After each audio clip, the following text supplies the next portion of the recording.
Shalom y buenos días. ¿Cómo entender Mateo 25:34 conforme al pensamiento hebreo del primer siglo y a la Torá?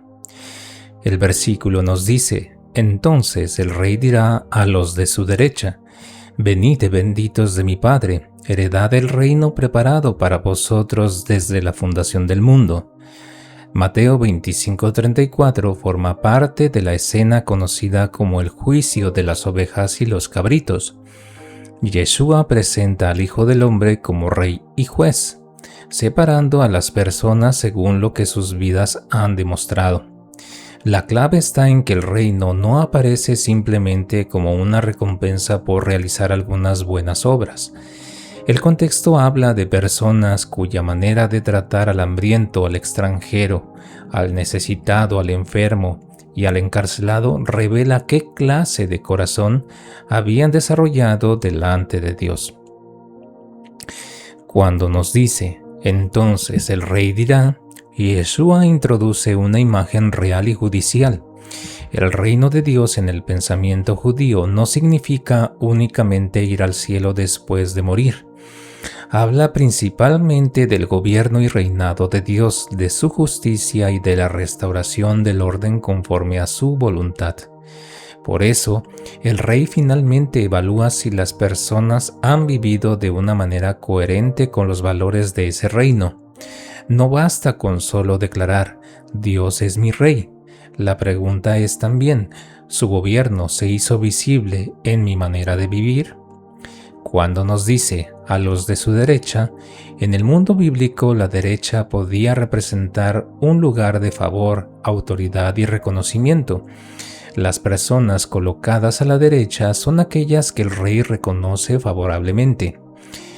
Pero lo sorprendente del relato es que ellas parecen no ser plenamente conscientes de haber realizado algo extraordinario, porque preguntan, ¿cuándo te vimos hambriento y te alimentamos? Esto indica que su misericordia no había sido solamente una estrategia para recibir recompensa. Habían aprendido a vivir de esa manera. Cuando nos dice, benditos de mi Padre, la bendición bíblica no consiste simplemente en tener prosperidad material. Ser bendecido significa encontrarse dentro del favor y propósito de Dios. Esto recuerda la lógica de la Torá. La revelación con Adonai debía producir una comunidad caracterizada por la justicia, misericordia y cuidado del vulnerable. Deuteronomio ordena amar al extranjero porque Israel también había sido extranjero en Egipto. La memoria de haber sido rescatado debía producir misericordia hacia otros. Ese mismo principio aparece detrás de Mateo 25. Luego, cuando nos dice heredad del reino, aquí hay una palabra fundamental: heredad. Una herencia no funciona exactamente como un salario. El trabajador recibe un salario porque realizó una tarea. El hijo recibe una herencia porque pertenece a una casa. Esto ayuda a evitar una lectura simplista de Mateo 25, como si Yeshua estuviera enseñando que hay suficientes buenas obras y comprarás tu entrada al reino.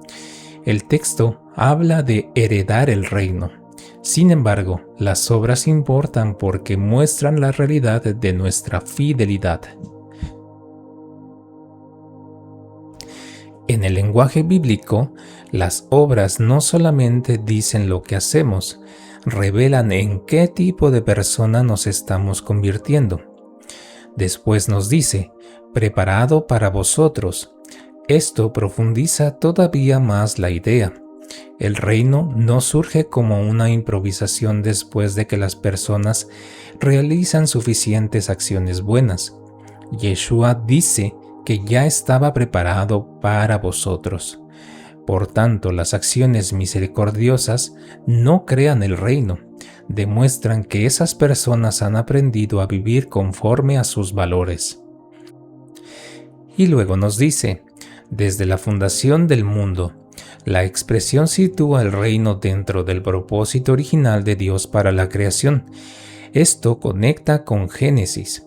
El proyecto bíblico no comienza con la idea de abandonar la creación, sino con Dios estableciendo un mundo donde el ser humano vive bajo su gobierno, reflejando su carácter.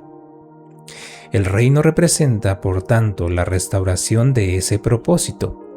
Dios reinando y una humanidad aprendiendo a vivir conforme a su justicia. Luego nos dice, ¿quiénes son estos mis hermanos más pequeños? Y los versículos siguientes nos dicen, en cuanto lo hicisteis a uno de estos mis hermanos más pequeños, a mí me lo hicisteis. Aquí existe una discusión interpretativa importante. Algunos estudiosos entienden que Yeshua se refiere especialmente a sus discípulos o mensajeros, particularmente aquellos vulnerables que llevarían su mensaje. Otros consideran que el principio puede extenderse al necesitado en general. En cualquiera de las dos lecturas la enseñanza central permanece. La manera en que tratamos a personas vulnerables posee enorme importancia delante de Dios. Esto tiene raíces profundas en la Torá.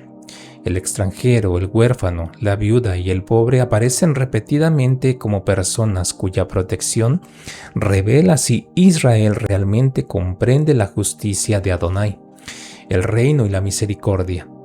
Nos dice que en Mateo 25 nos muestra algo fundamental. La espiritualidad que Yeshua enseña tiene consecuencias sociales.